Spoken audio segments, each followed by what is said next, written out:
Taxil.com के YouTube channel पर मैं सी एस सतबीर सिंह आपका स्वागत करता हूं। रेगुलर अपडेट के लिए आप हमारे चैनल को सब्सक्राइब करें, नोटिफिकेशन बेल को प्रेस करना ना भूलें ताकि जैसे ही हम कोई नया अपडेट डालें आपके पास इमीडिएटली यह अपडेट पहुंच जाए। सरकार ने जीएसटी 1 यानी कि जीएसटी के अंतर्गत आउटवर्ड सप्लाई की रिटर्न को फाइल करना आसान बना दिया है। अब ई-वे बिल का डेटा ऑटो पॉपुलेट हो जाएगा जीएसटी 1 की रिटर्न में।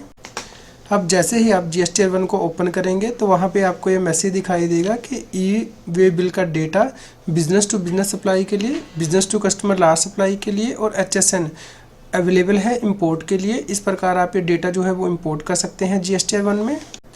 ई-वे बिल का डेटा जीएसटी 1 में इंपोर्ट करने के लिए आपको कौन से स्टेप्स परफॉर्म करने हैं। सबसे पहले आपको जीएसटी पोर्टल पर लॉगिन करना है, जीएसटी 1 पेज को ओपन करना है, उसके बाद जनरेट जीएसटी 1 समरी बटन पर क्लिक करना है। उसके बाद आप इनवाइसेस को इंपोर्ट कर सकते हैं ई-वे बिल सिस्टम से। इसके लिए जो इनवाइसेस इंपोर्ट कर सकते हैं वह है B2B इनवाइसेस, यानी कि बिजनेस टू बिजनेस सप्लाई के केस में जो इनवाइसेस है वो आप इंपोर्ट कर सकते हैं। Business to customer large invoices यहाँ पे यानी कि जहाँ पे कि taxable outward inter state supply की ट्रांजेक्शन्स रजिस्टर्ड सप्लाई में और अनरजिस्टर्ड बायर में 2.5 लाख रुपये से ज़्यादा है वह डिटेल। इसके अलावा आप HSN wise summary outward supply की वह इंपोर्ट कर सकते हैं। इस प्रकार आपको सबसे पहले जनरेट जीएसटी 1 समरी बटन पर क्लिक करना है। इस प्रकार जब आप जनरेट समरी पे बटन पे क्लिक करेंगे तो उसके बाद यहाँ पे ऑप्शन आ जाएगी इंपोर्ट EWB डेटा।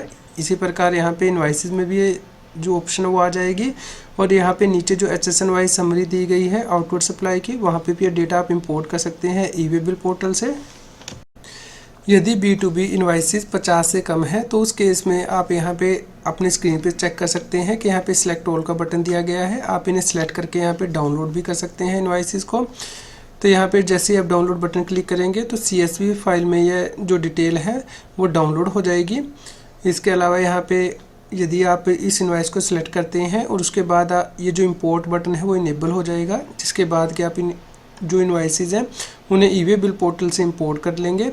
जिसके बाद कि आपको ये पॉपअप मैसेज दिखाई देगा, यहाँ पे आपको ओके बटन प्रेस करना है, जिसके बाद के सक्सेस मैसेज आपको दिखाई देगा, यानी कि आपको कुछ मिनट के लिए वेट करना है और उसके बाद रिफ़्रेश बटन पे प्रेस करना है।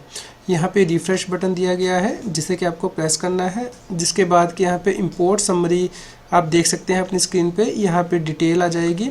यदि कोई एरर जनरेट होती है तो उस केस में जेसन फाइल जनरेट हो जाएगी एरर के लिए। उसके बाद जब आप बैक बटन प्रेस करेंगे तो यहाँ पे जो ये टेबल है जीएसटी 1 का वो अपडेट हो जाएगा। यहाँ पे आप देख सकते हैं कि 2 इनवाइसेस यहाँ पे आ गई हैं और जो डेटा है वो इंपोर्ट हो गया है। जैसे ही आप इस टाइप पे क्लिक करेंगे तो जो प्रोसेस्ड इनवाइसेस है उससे आप अपनी स्क्रीन पर चेक कर पाएंगे।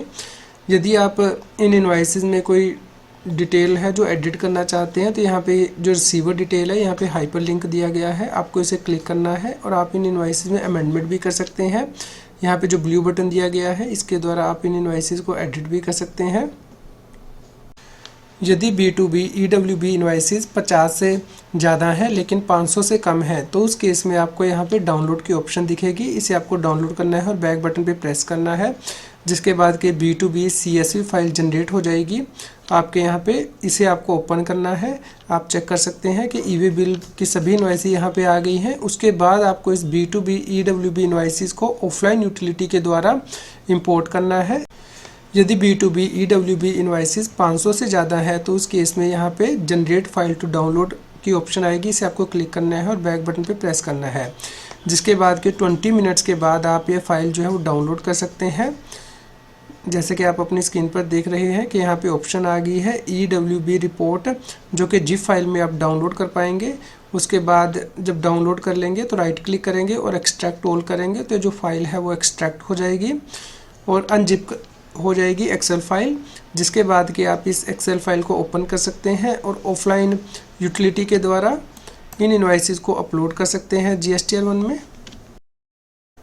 इसी प्रकार आपको B2C लार्ज इनवाइसेस के केस में जो इंपोर्ट है वो करना है, यानी कि जैसे ही आप यहाँ पे B2C लार्ज इनवाइसेस डिटेल पर क्लिक करेंगे, इंपोर्ट करेंगे EWB का डेटा, तो यहाँ पे ऑप्शन आ जाएगी जिसे जाके कि आपको डाउनलोड करना है यदि आप इन इनवाइसेस को डाउनलोड करना चाहते हैं। जिसके बाद के यदि इनवॉइस 50 से ज़्यादा है लेकिन 500 से कम है तो उस केस में आप यहाँ पे डाउनलोड कर पाएंगे और उसके बाद जो CSV फाइल है वो डाउनलोड हो जाएगी, जिससे कि आप ऑफलाइन टूल के द्वारा अपलोड कर सकते हैं। यदि B2C लार्ज इनवॉइसेस 500 से ज़्यादा है तो उस केस में यहाँ पे जनरेट फाइल टू डाउनलोड का बटन दिया होगा, जिसे जाके कि आपको डाउनलोड करना है और जनरेट करनी है फाइल, और उसके बाद आप उसे ऑफलाइन यूटिलिटी के द्वारा इंपोर्ट कर सकते हैं GSTR1 में। इसी प्रकार यदि HSN wise e-way bill invoices 50 से कम है तो उस केस में आप यहाँ पे डाउनलोड कर पाएंगे और उसके बाद CSV फाइल जो है वो डाउनलोड हो जाएगी, जिसे कि आप ऑफलाइन यूटिलिटी के द्वारा इंपोर्ट कर सकते हैं GSTR1 में।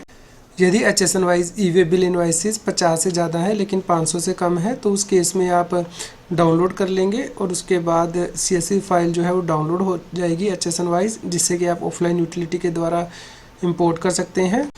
इसी प्रकार यदि HSN wise e-way bill invoices 500 से ज़्यादा है तो उस केस में आपको फाइल पहले जनरेट करनी होगी, उसके बाद आप 20 मिनट के बाद उसे डाउनलोड कर पाएंगे और उसके बाद आप एक्सेल यूटिलिटी में उसे एक्सट्रैक्ट कर लेंगे जिप फाइल से और इंपोर्ट कर सकते हैं GSTR1 में। GST पर नई बुक्स मार्केट में आ गई हैं। इन बुक्स को रेफ़र करने के लिए लिंक इस GST न्यूज़ की वीडियो डिस्क्रिप्शन में भी दिया गया है। यदि आप GST के कंसेप्ट्स को समझना चाहते हैं या फिर GST के एग्ज़ाम की तैयारी कर रहे हैं तो आप अनअकैडमी पर जाकर मेरी प्रोफाइल में वीडियोस को चेक कर सकते हैं, जिसका लिंक है GST न्यूज़ की वीडियो डिस्क्रिप्शन में भी दिया है। और आप अनअकैडमी की लर्नर ऐप को भी डाउनलोड कर सकते हैं, जिसका लिंक है GST न्यूज़ की वीडियो डिस्क्रिप्शन में भी दिया गया है। GST टैक्स और फाइनेंस के रेगुलर अपडेट के लिए आप टैक्सील की मोबाइल ऐप को गूगल प्ले स्टोर से डाउनलोड कर सकते हैं। इसका लिंक इस वीडियो के डिस्क्रिप्शन में भी दिया गया है। आज की GST की न्यूज़ आपको कैसी लगी इसके बारे में हमें बताएं। लाइक करें और शेयर करें। जितना अधिक आप लाइक करते हैं और शेयर करते हैं उतनी ही अधिक हमें प्रेरणा मिलती है कि हम और भी अधिक अच्छी GST की न्यूज़ आप तक पहुंचा पाएँ। यदि आप GST से रिलेटेड रेगुलर अपडेट्स अपनी ईमेल आईडी पर मंगवाना चाहते हैं तो आप हमारे न्यूज़लेटर को सब्सक्राइब कर सकते हैं, जिसका लिंक इस GST न्यूज़ की वीडियो डिस्क्रिप्शन में भी दिया गया है। यदि आप हमारे प्रीवियस GST न्यूज़ को सुनना चाहते हैं तो आप हमारे चैनल की प्लेलिस्ट को रेफ़र कर सकते हैं।